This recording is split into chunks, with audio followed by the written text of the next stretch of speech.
Halo teman-teman, untuk sesi berikutnya di dalam seminar saya Pahlawan Lingkungan yaitu penjelasan dari tim yang bergabung dalam tim Duitin.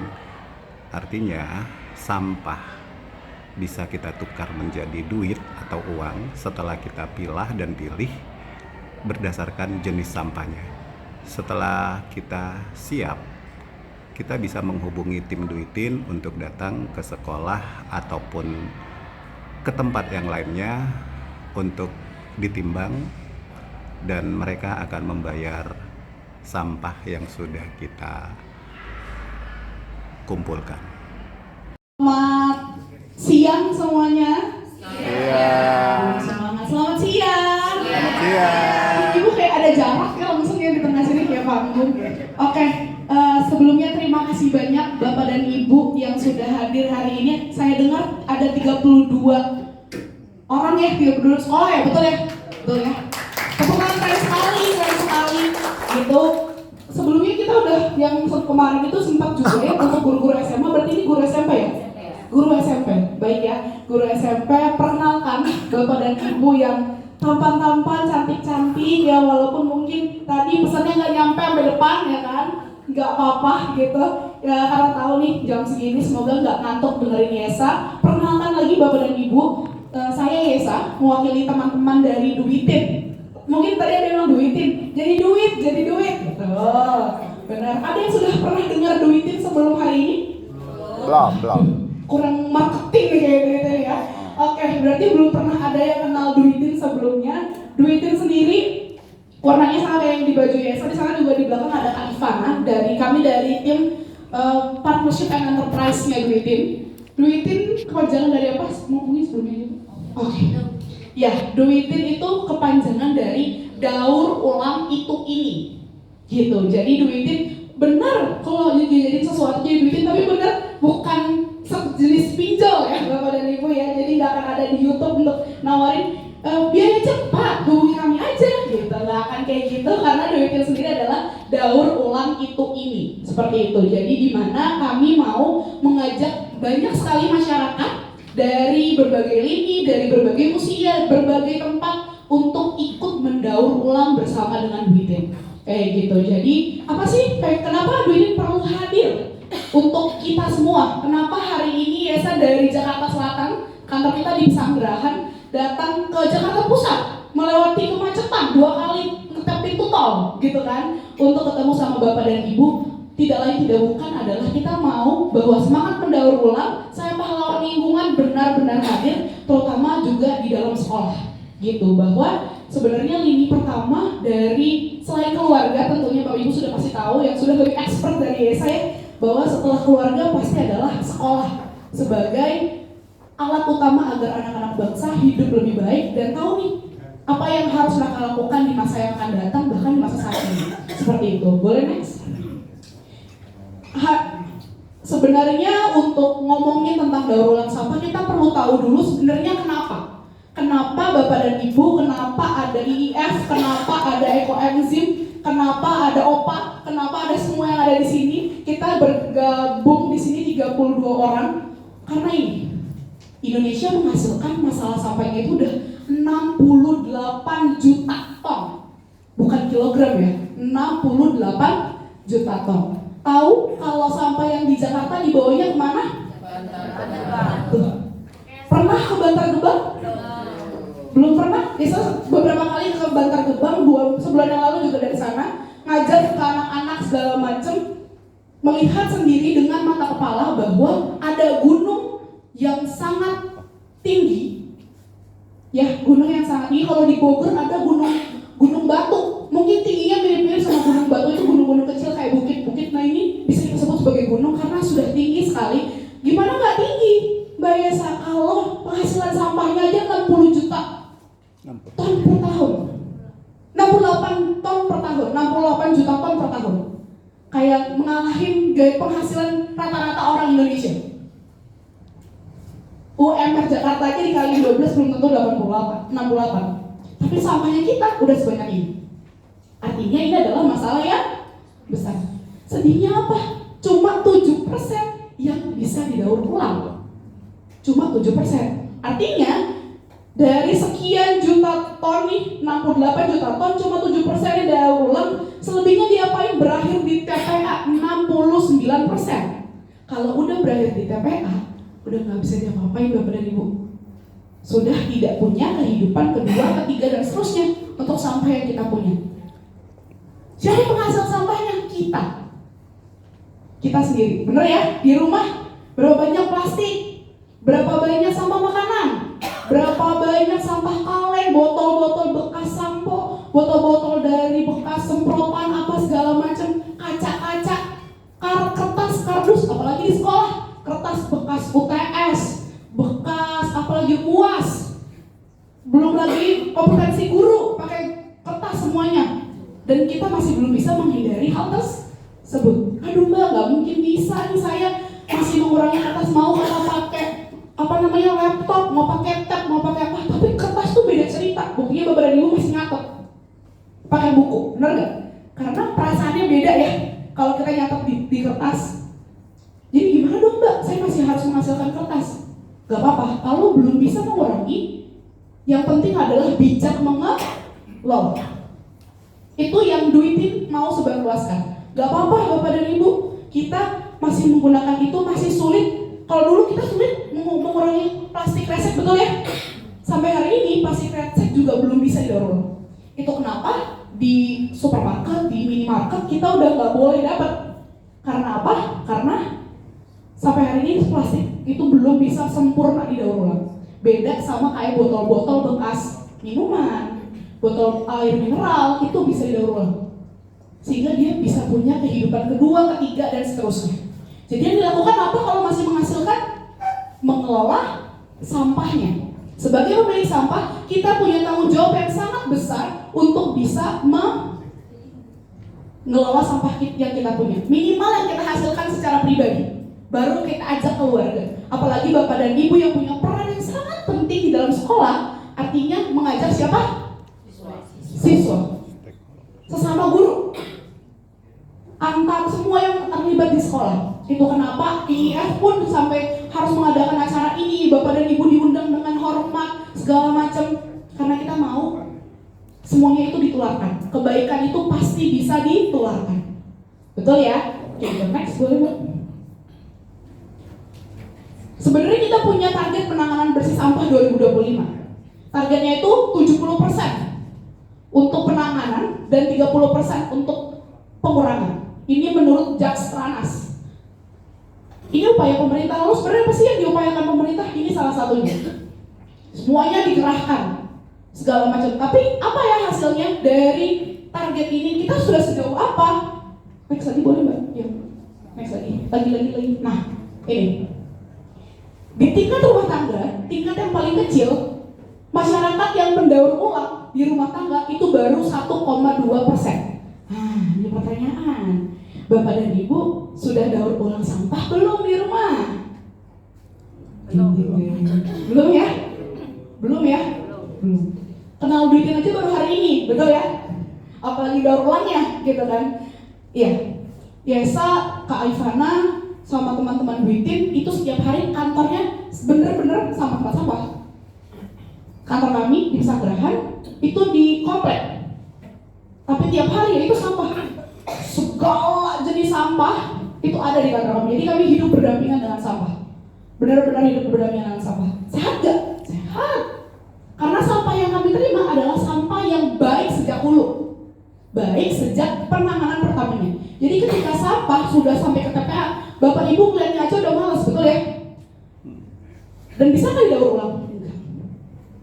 Kalau udah kecampur, plastiknya udah basah, kertasnya udah basah, udah bau, udah banyak mikroorganismenya, itu udah nggak bisa didaur ulang. Tapi kalau sampahnya sejak hulu kita tangani, dibawa langsung ke tempat pendaur ulang, dikelola dengan baik, sampah itu bahkan bisa jadi material yang sama persis. Misalnya apa?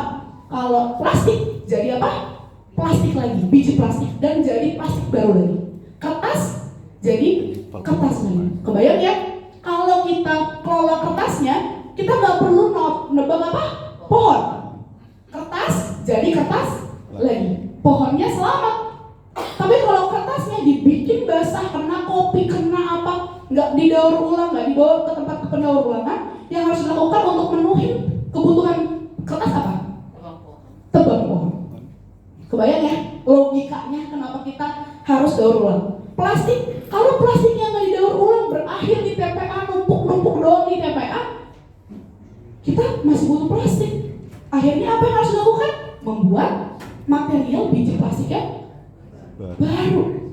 Bapak Ibu tahu bahwa kebutuhan industri plastik di Indonesia itu demand-nya tinggi sekali, tetapi kita harus ngapain? Impor sampah. Dan Indonesia kabarnya per tahun 2024 ini jadi satu-satunya negara yang masih impor plastik, masih impor sampah. Jadi sampah dari negara-negara lain kita impor masuk Indonesia, biar apa? Aduh, industri plastiknya, aduh, peraturan pemerintah bilang saya nggak boleh menggunakan seluruhnya material baru, harus ada material daur ulangnya. Tapi dicari-cari sama mereka keliling-keliling nyari, sampah daur ulangnya nggak ada. Akhirnya apa? Nggak bisa jalan industrinya. Industrinya nggak bisa jalan, harus ngapain? Harus impor sampah, Bapak Ibu. Kita punya gunung setinggi-tingginya sampah di Bantar Gebang, tapi untuk kebutuhan industri kita harus impor sampah. Aturan pemerintahnya udah jelas, nggak boleh pakai total dan bahan baru. Tapi sayangnya apa? Demand yang tinggi itu tidak dipenuhi sama daur ulangnya. Dengan begitu apa? Kita harus impor sampah. Sedih nggak? Ngeluarin duit loh impor itu. Ngeluarin duit iya, masukin sampah dari luar ke dalam iya. Sedangkan sampah-sampah yang kita punya dinilai nggak ada value. Padahal menurut aturan pemerintah, semua sampah yang didaur ulang itu ada nilai insentifnya. Artinya harus diuangkan. Harus ada bentuk nyatanya. Kenapa duitin sendiri mau 1.000, 2.000 kita bayarkan? Pasti. Karena apa? Karena sampah daur ulang itu ada harganya dan harganya sangat diprioritaskan. Bukan cuma tentang kesehatan lingkungannya doang, tapi juga terkait dengan itu. Bayang ya, agar tidak lebih banyak lagi material baru yang harus kita korbankan. Padahal material daur ulangnya punya kehidupan kedua, ketiga, dan seterusnya. Kayak gitu. Yang sayangnya apa? 66,8% masyarakat Indonesia membakar sampahnya. Kira-kira baik gak sih bakar sampah? Itu akan menimbulkan polusi. Udah polusi sampah, dibakar lagi jadi polusi udara. Selain polusi udara apa? Tanahnya kena polusi, Bapak dan Ibu. Tanah yang subur kebanyakan bakaran itu akan tidak subur lagi. Beda ya kalau ngebakar kompos, ngebakar daun-daun kering. Dalam arti yang benar-benar untuk kompos. Itu dibakar betul, tapi cara pembakarannya juga perlu diperhatikan. Tapi ingat, ketika membakar sampah, polusi sampahnya akan tetap ada karena tidak semua sampah yang dibakar kemudian hilang bersih, ya kan? Kedua, polusinya apa? Udara. Karbon yang dilepaskan ke udara, kenapa Bapak dan Ibu kepanasan ini bisa ngomong kayak gini aja kepanasan? Karena itu ada efek rumah kaca di mana sinar matahari yang masuk ternyata nggak bisa keluar lagi, akhirnya terkumpul di dalam atmosfer. Gitu. Lalu apa? Polusi apa lagi yang lainnya? Tanahnya juga kena polusi. Jadi tidak ada manfaatnya sama sekali membakar sampah. Belum lagi bau. Bener ya, kalau jalan nih naik motor dari rumah cantik, rambutnya wangi, kerudungnya wangi, sampai sekolah udah bau asap. Betul ya? Terus pakai parfumnya polusi juga. Nah, udah deh. Gitu. Yang terakhir apa? Ya tadi membuang sampah mereka ke TPA. Next, boleh? Ke yang sebelumnya boleh nggak? Nah, upayanya kita udah sama-sama. Penyediaan tempat sampah terpilah, ada bank sampah, ada larangan penggunaan plastik sekali pakai, penyediaan tempat sampah terpilah. Nah ini yang sering. Udah Mbak, saya itu ya Mbak, di sekolah saya udah bikin 3 tempat sampah, warnanya udah cantik-cantik. Nyampe tukang sampah, dicampur, dibawa lagi ke TPA. Sedih saya. Ada yang pernah mengalami? Campur Mbak. Ah, ibu-ibu guru nih saya gitu. Udah saya bilang itu mau saya, mungkin karena nggak ada yang jemput. Tukang sampah mana ngerti. Yang dia tahu apa? Lingkungan bersih adalah lingkungan yang tidak ada sampah. Betul? Jadi ketika dia dapat sampah, kerjaan saya nih, angkut uang, selesai dapat uang, gitu kan? Tapi kalau kita yang paham, wah nggak bisa nih. Berarti harus disimpan dengan baik dan langsung dibawa sama siapa? karena nggak ada yang bilang harus sama duitin, nggak ada. Karena kalau masalah sampah itu masalah yang global, semua orang. Kemarin kita baru ketemu sama kedutaan Denmark, datang ke kantor kita yang sangat kecil nih, kedutaan Denmark. Mereka itu salah satu negara yang pengolahan sampah dan lingkungannya sangat baik di dunia. Tapi mereka repot-repot datang ke Indonesia pesanggerahan, ibu-ibu, ya Allah, minum teh solo. Ya kan? Untuk ngapain? Kami mau bantu Indonesia untuk tangani masalah sampahnya. Karena masalah sampah, masalah lingkungan itu bukan cuma masalahnya Denmark, tapi masalah seluruh dunia. Jauh-jauh dia minum teh solo, ya Allah, 4.000 tuh kita beli. Mana manis banget kan, dia giung kalau kata orang Sunda. Gitu. Jadi itu penyediaan sampah-sampahnya juga perlu diperhatikan. Kalau ke mall juga sama. Wah, udah ada 3. Masih ngeliat loh, aku datang ke mall, jelas banget tulisannya itu adalah sampah kertas yang dimasukin bekas boba. Kenapa gitu kan? Pertanyaannya, kenapa ya? Ada masalah apa gitu kan? Walaupun beberapa mall itu memang sudah melakukan pengolahan sampahnya dengan baik, karena duitin juga jemput ke mall-mall. Kami datang pagi-pagi jam 8 saat mall belum buka, untuk apa? Jemputin sampah mall. Beberapa mall yang ada di Jakarta. IKEA, kami jemput sampai IKEA itu salah satu yang per bulannya itu tinggi sekali, bisa sampai 14 ton. Bayangin 14 ton sampah dari satu store. Ada berapa banyak store yang kita punya? Gitu. Jadi kalau sekarang, kalau net sampah terpilah, walaupun kita belum tahu nih ujungnya sampai mana, minimal Bapak dan Ibu dan anak-anak kita tertib, ya, tertib lakukan pemilahan. Karena kalau udah tercampur sekali, jadi baik sih misalnya kita makan botol, kertas, tisu, bla bla bla, itu biasanya kita campur di satu. Nah itu udah nggak bisa diulang tuh. Jadi sebisa mungkin tetap dipilah. Nanti aku akan tunjukin 30 hari di Ramadan kemarin, aku pribadi itu tiap hari di Istiqlal. Ngapain? Bantu jamaah yang total jamaah tiap hari itu 4.000 orang, 3.000 sampai 4.000 orang, itu untuk melakukan pemilahan sampah. Di hari pertama dan kedua kami datang, tahu apa yang terjadi Bapak dan Ibu? Dilemparin sampah.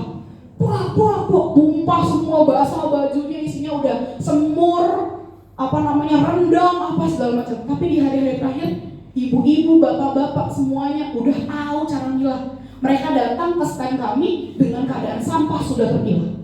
Tepuk tangan dulu dong. Jadi kita mau dari pertama banget adalah pemilahan sampah dulu ya Bapak dan Ibu. Kedua adalah baru disetarkan sampahnya. Mau dipilah kayak gimana pun, kalau ujung-ujungnya dikasih ke tempat sampah dan dibawa ke TPA, percuma. Harus disetorkan ke tempat daur ulang. Gak harus duitin, bank sampah bisa. Teman-teman duitin yang lainnya, ada hub-hub di mana-mana kita buka, biar bisa kayak, ya harapannya sih kayak Indomaret gitu ya, tiap berapa ratus meter ada gitu kan. Gitu. Selain daripada itu ke ekoenzim, kemanapun silahkan daur ulang sampahnya. Dan penggunaan plastik-plastik yang sekali pakai segala macam itu juga sebenarnya ditangani pemerintah. Karena apa? Plastik resek belum bisa daur ulang. Ada yang bilang udah bisa gini, cuma dipakai untuk daur ulang yang sifatnya nanti aku akan ajarin juga, belum sampai ke yang ke close loop, baru yang open loop. Next lagi. Nah, dari 1,2%, mungkin ada juga rumah tangga tadi pas aku bilang dicampur lagi ya, semuanya ngangguk. Artinya mungkin Bapak dan Ibu juga pernah melakukan pemilahan, setuju ya? Tapi apa sih kok nggak lanjut-lanjut? Kok database-nya duitin yang repeat order, yang melakukan repeat order juga nggak 100%? Kenapa ya? Gitu kan ya? Atau kayak kenapa ya ada orang, oh ternyata saya sudah pernah 3 tahun melakukan daur ulang, tapi saya juga bingung kenapa ini nggak ada hasilnya dan lain sebagainya. Nih, pertama mungkin yang kita sama-sama belum tahu adalah kita nggak tahu dari mana. Dari mana ya Mbak Yesa? Kalau saya mau melakukan daur ulang sampah, saya mau ikut kontribusi nih ke lingkungan kita. Apa yang pertama harus saya lakukan? Dari hulu, tadi yang saya bilang, dari hulu. Kelola sampah pribadi Anda dengan baik. Artinya pastikan sampah yang kita hasilkan kualitasnya baik. Bapak dan Ibu, kalau udah dicampur-campur, mau gimana pun secanggih apapun ceritanya tuh mesin, gak bisa. Oke? Jadi kelola dari baik. Gak susah, saya jamin. Pertama kali saya kenal duitin waktu saya masih skripsi saya di IPB, terus skripsinya tentang gerakan lingkungan. Jadi kenal sama duitin. Pertama kali itulah, oh gini ya. Ternyata daur ulang tuh gak susah itu. Cara ngekos karena rumahnya di Bekasi. Ngekos di kosan saya lakukan pemilihan di tempat yang kecil 2x2 kosan itu 2x2, tapi di depan kosan saya, depan pintu saya masih tetap bisa melakukan pemilihan sampah. Setiap 2 minggu sekali sampah yang saya hasilkan saya bawa ke kantor. Kalau saya yang tinggalnya di 2x2 kotak kosan, Bapak dan Ibu harusnya lebih canggih dari saya. Setuju ya? Artinya dia nggak butuh space yang besar untuk daur ulang. Apa yang harus dilakukan? Pastikan setiap materialnya itu baik. Kayak misalnya plastik, yang penting nggak ada isi dalamnya, kosong. Harus dicuci dulu nggak pakai sabun? Nggak perlu. Tidak perlu. Pastikan aja dalamnya sudah kosong. Begitu pula dengan kotak susu, segala macam. Nanti akan saya jelaskan. Setiap komponennya itu ada caranya dan caranya tidak susah. Yang perlu dilakukan adalah simpan dengan baik, lalu pastikan dia terbawa ke dalam tempat pengolahan sampah daur ulang. Itu aja dulu. Yang kedua, kecewa sampahnya sudah dipilah, dicampur kembali oleh pemulung ini yang sering terjadi. Udah dipilah segala macam, yang tadi ibu dan bapak nggak tahu harus saya bawa kemana nih. Bank sampah terdekat aja siapa sih saya nggak tahu. Bener nggak ya bank sampah mengelola sampahnya dengan baik? Gitu. Padahal jumlah bank sampah di Indonesia ada berapa? 13.000 bank sampah, bahkan nggak mengcover kita punya sampah. Sedih ya, mereka bahkan nggak bisa maju-maju karena iya mbak, nasabahnya sedikit. Gawat. Itu yang makanya tiap hari Senin kemarin aku dari Sukabumi ketemu apa? Bank sampah yang mati. Padahal dibiayain sama brand besar, brand tahu ya cabang 3, Kino. Tiap bulan dikasih uang, ternyata bank sampahnya mati. Karena apa? Gak ada nasabahnya. Padahal tiap bulan dikasih uang. Gitu. Yang terakhir, akses mudah ke fasilitas daur ulang. Ini yang ditangani Duitin. Kenapa Duitin harus hadir? Dan gimana cara kerjanya Duitin? Duitin datang ke rumah bapak dan ibu, ke sekolah-sekolah untuk apa? Untuk ambil sampah yang udah bapak dan ibu pilah. Itu yang dilakukan bareng sama IF juga. Jadi IF ngajak masyarakat untuk kumpulin sampah plastiknya, Duitin yang ambil. Di gang mana? Se-Jakarta Raya ini, Duitin ambil. Setiap hari kita punya 5 armada, 5-5-nya jalan setiap hari untuk jemputin sampah se-Jakarta, Tangerang Selatan setiap hari. Kita jemput ke sekolah-sekolah, ke rumah-rumah, ke kantor-kantor. Banyak brand yang kerjasama sama Duitin, kita juga ambil. Sekarang kantor-kantor mereka punya targetnya, sampahnya harus terkelola dan lain sebagainya. Gitu ya. Next.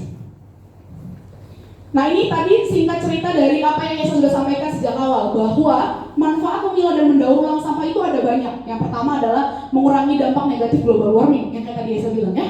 Kalau material penebangan pohon itu dikurangi, kita nggak bakar sampah lagi, sudah pasti global warmingnya akan berkurang.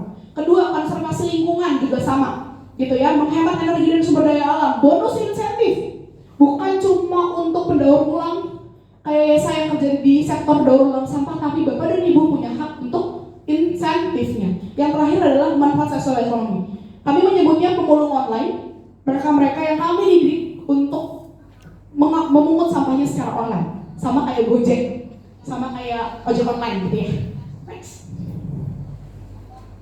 Ini cara dan langkah daur ulangnya. Nah, biar nggak ngantuk ya. Oke, apa aja? Pertama, pilih dulu sampahnya sesuai jenis. Sesuai jenis besar, plastik ya plastik, kertas ya kertas, kardus ya kardus, kaleng ya kaleng, kaca ya kaca gitu ya. Lalu simpan dan kumpulkan sampahnya di tempat yang sesuai, di rumahnya bapak dan ibu. Lalu habis itu apa? Minta jemput sama Duitin. Jemput sama Duitin melalui WhatsApp Duitin. Udah deh, kita jemput ke sekolah, ke rumah, ke komplek, ke kantor-kantor, kami jemput setiap hari. Yang terakhir baru hasil proses daur ulang sampahnya. Next boleh. Ini nggak banyak yang ngasih tahu bapak dan ibu bahwa sebenarnya daur ulang sampah itu ada 2 tipe. Tipe yang pertama adalah ini yang paling disukai sama Duitin, closed loop recycle. Apa itu closed loop recycle? Jadi plastik, dari plastik jadi plastik lagi. Itu namanya closed loop. Jadi dia tertutup gitu ya. Jadi dari plastik kembali ke plastik lagi, dari kertas kembali ke kertas lagi. Tapi beberapa adalah open loop. Dari plastik jadi apa ini? Meja. Dari minyak jelantah jadi apa? Sabun, lilin. Ya. Dari popok bayi sekali pakai, ayo jadi apa? Pupuk. Dan kita masih melakukan banyak penelitian. 3 tahun Duitin kerjasama sama Kimberly Clark Softex. Softex tahu ya? Dengan produk popoknya kita jemputin popok setiap hari. Jumlahnya tonase ibu-ibu, karena banyak banget kan. Anak bayi 1 hari pakai popok berapa? Bisa 4 sampai 5. Itu dihargain sama Duitin dan kita jemput sama popoknya setiap hari. Oke? Jadi open loop ini yang dilakukan sama Inyas juga sama. Ada yang open loop ya berarti ya. Dari sampah plastik nanti bisa jadi merchandise. Kita juga tusuk sate itu bisa jadi tatakan untuk kopi. Bisa jadi meja bahkan. Ya. Jadi ada 2. Kalau Duitin doyannya close loop. Kita mau memastikan bahwa apa? Sampah atau material itu punya kehidupan kedua, ketiga, dan seterusnya. Jadi dia nggak berakhir lagi jadi sampah lagi, plastik jadi plastik lagi. Karena kita nggak mau ngelakuin penambangan lain-lain. Tapi masih hanya juga banyak yang akhirnya harus open loop. Dan semua yang kami jemput, kami pastikan akan didaur ulang. Gitu. Next. Ini Duitin. Tadi ya singkatannya dari daur ulang itu ini. Pokoknya udah banyak kerjasamanya sama BCA, Unilever, apalagi yang Bapak Ibu tahu, Bon Cabe, terus si cepat, apa segala macam. Nanti boleh dicek di Instagramnya Duitin ya. Kita nanti buka juga sama-sama. Next. Cepet aja, karena biar nggak ngantuk. Kalau mau nanya-nanya silahkan. Ini kategori sampah yang Bapak dan Ibu bisa kirimkan ke Duitin. Ada 12. Yang pertama apa? Plastik. Ada plastik mie instan, ada plastik PET, ada kertas campur, kardus, kaca, minyak jelantah. Harganya tinggi. Jadi yang punya minyak jelantah, ayo jangan dibuang ke sink. Jangan dibuang ke tempat pembuangan air ya. Mendingan kumpulin, jual ke Duitin. Bisa jadi duit ibu-ibu, ya. Lalu ada kotak multi layer, kotak susu, kaleng aluminium, kaleng bekas misalnya bekas buah-buah gitu ya. Popok bayi sekali pakai dan sumpit kayu dan bambu. Boleh? Nah ini, ada banyak plastik yang masih belum bisa didaur ulang. Percaya, kalau ada yang bilang, bisa segala macam, coba cek lagi bener atau enggak nih, gitu ya. Nah kalau yang di sebelah kiri, sebelah kanan saya, itu ada galon sekali pakai, botol sambal, jerigen, perabotan plastik, botol sampo, botol oli, kotak microwave, gelas minuman, semuanya bisa didaur ulang. Yang sana nih, kayak plastik kresek, sorry banget ibu-ibu belum bisa. Plastik kemasan lentur juga belum bisa. Ya, sampo-sampo itu belum. Oke, lalu kemasan Mika, bubble wrap. Ini tapi kita masih proses untuk ningkatin lagi jumlah prosesornya biar bisa nemuin siapa nih partner kita yang tepat untuk mengelola sampah-sampah ini. Next lagi boleh. Plastik mie instan. Happy sekali karena 4 tahun 2024 ini akhirnya kita bisa nemuin prosesor yang baik untuk pengelolaan sampah plastik mie instan. Jadi plastik sampah instannya jangan dibuang. Di mana? Dikumpulin, betul Bapak. Dikumpulin ya. Kita daur ulang sama-sama. Banyak banget Pak. 1 kali sehari aja kalau sekeluarga ada 4, 1 orang makan 2, 8. Betul gak? Mulus ya Bu?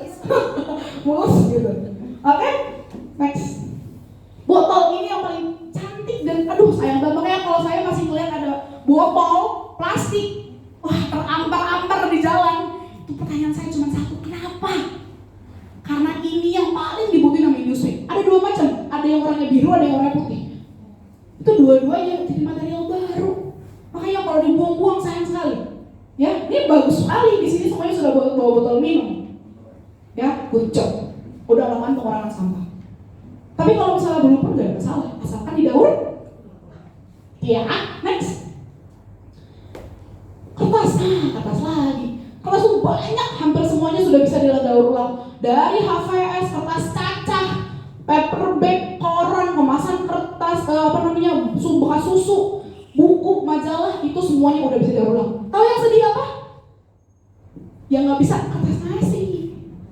Nah loh, ya Mbak, kita nggak pakai plastik, jadi kita pakai kertas nasi. Sama. Gak bisa didaur ulang, karena ada 2 lapisan. Kalau mau ibu lepasin dulu lapisannya, baru daur ulang. Susah Bu. Itu juga warnanya udah coklat, ya kan? tapi tetap lebih baik dibandingkan plastik. Ya?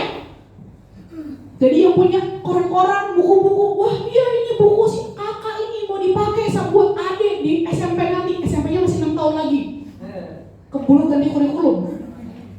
Ujung-ujungnya apa? Numpuk di sana. Mendingan udah deh, Bu ya. Nanti ada rezekinya lagi. Ya, simpen, daur ulang deh. Gitu. Daripada numpuk-numpuk di sekolah, coba cek. Banyak banget tuh lemari di sekolah yang berayapan. Mending di daur ulang. Oke ya, gitu. Next. Kardus. Nah ini rebutannya di warung-warung ya kan. Jadi kalau kardus mau dikasih ke abang-abang yang jauh keliling, silahkan monggo, gak ada masalah. Yang penting pastikan didaur ulang dengan baik, jangan sampai basah. Ya, next. Botol kaca, gelas, piring, botol parfum, botol skincare. Nah ini cantik-cantiknya pasti ada skincare, ya kan? Coba botol skincare mana? Skincare, ya kan? Jadi pastikan juga di ruang. Aku juga ngumpulin. Aku jujur aja nih, aku ada beberapa skincare yang aku kasih ngeduitin. Karena dia punya programnya sama pemakaian. Boleh gak? Boleh. Ya kan? Yang penting sampahnya di mana? Di daur. Oke, next. Minyak kelapa. Wah ini masih dibuang-buang ke selokan, ke sink. Sayang sekali harganya 5.000 per kilogram. Bayangkan ada berapa banyak sehari aja ya. Jamin 1 minggu ibu pasti berkilo-kilo di rumah. Ya kan? Tapi dibuang-buang. Padahal jadi di Duitin kita lagi ada target minyak jelantahnya cukup tinggi. Itu tim operasional Duitin itu tiap hari kelilingan nyari ke tukang gorengan. Ya udah dibuang kan. Sayang sekali. Padahal kita yang kelilingan nyari. Gitu kan ya. Jadi Bapak dan Ibu silahkan order Duitin, simpan dulu sampahnya. Kita pastikan akan dapat jadwal penjemputan sampahnya. Gitu. Jangan lupa pakai kodenya HBI. Ya. Gitu. Yes. Ini kotak multi layer, susu cair. Nah kalau ini tricky Bapak dan Ibu, jangan lupa setelah diminum kasih air dulu, dikocok baru dibuang isinya. Karena kalau susu itu cepat busuk, cepat berbau. Jadi pastikan sudah agak sedikit dibilas, gitu ya. Next. Kaleng minuman juga sama, semuanya bisa. Sebenarnya ini semua kaleng-kaleng ini bisa, cuma beda jenisnya aja. Kalau yang sana itu namanya kaleng aluminium, yang ini kaleng biasa, gitu. Semuanya bisa didaur ulang. Next. Nah, kayak gitu ya. Jadi semuanya bisa. Lagi boleh. Nah, popok bayi sekali pakai. Ya, boleh next lagi. Sumpit kayu, sumpit bambu, sama tusuk sate juga bisa ya didaur ulang. Oke.